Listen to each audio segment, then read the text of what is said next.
ধর্ষণ নির্যাতনের শিকার শিশু আসিয়ার মরদেহ কিছুক্ষণ আগে ঢাকা থেকে হেলিকপ্টারে নেওয়া হয়েছে মাগুরায় গ্রামের বাড়িতে। এখন সেখানে চলছে আসিয়ার জানাজা। আমরা সরাসরি যুক্ত হচ্ছি সেখানে।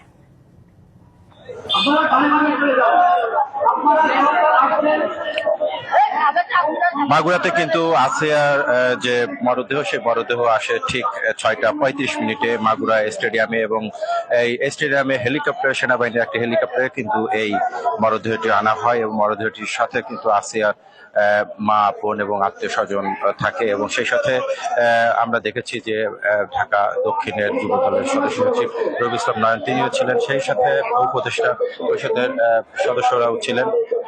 আমরা দেখেছি যে এখানে মাগুরাতে কিন্তু এই আসিয়ার মরদেহের সাথে আমরা এনসিপির যে নেতৃবৃন্দ অর্থাৎ হাসান আব্দুল্লাহ এবং সাদিস আলম সহ অন্যান্য নেতৃবৃন্দও কিন্তু এসেছে। এবং আপনারা দেখতে পাচ্ছেন যে এরপরে কিন্তু 7টার দিকে জানাজা অনুষ্ঠিত হওয়ার কথা, সেই প্রস্তুতি কিন্তু চলছে মাগুরা নোমাইনি ময়দান এলাকায়। নোমাইনি ময়দান এলাকায় ইতিমধ্যে হাজার হাজার মানুষ কিন্তু চলে এসেছে এবং বিভিন্ন জায়গা থেকে বিভিন্ন বয়সী মুসল্লিরা কিন্তু আসলে এই হৃদয় বিদারক ঘটনার কিন্তু তারা বিভিন্ন সময় নিন্দা জানিয়েছে এবং তারা দোষীদের ফাঁসি দাবি করেছে। আমরা দেখতে পাচ্ছি যে নোমাইনি ময়দান এলাকায় কিন্তু জানাজা প্রায় শুরু হয়ে যাবে এবং সেই প্রস্তুতি কিন্তু সামনের দিকে চলছে।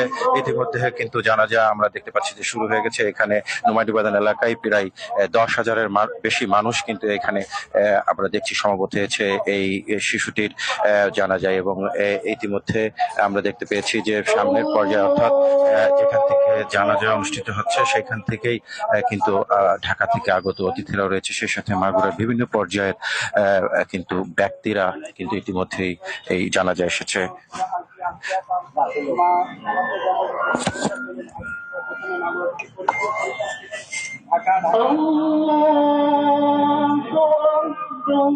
আজকের বেলা 1টার সময় তার সংবাদটা আমরা এখন দেখাচ্ছি। জানাজাটা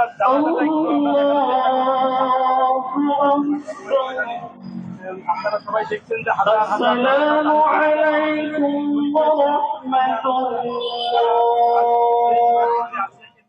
ছিল তার মৃত্যু সংবাদে, যেমন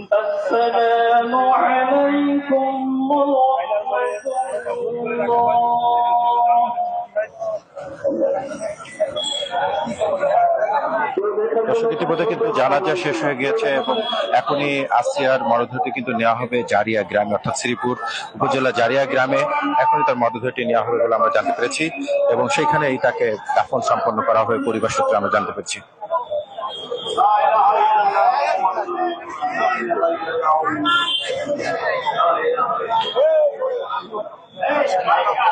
ঠিক মাগুরা থেকে প্রায় 8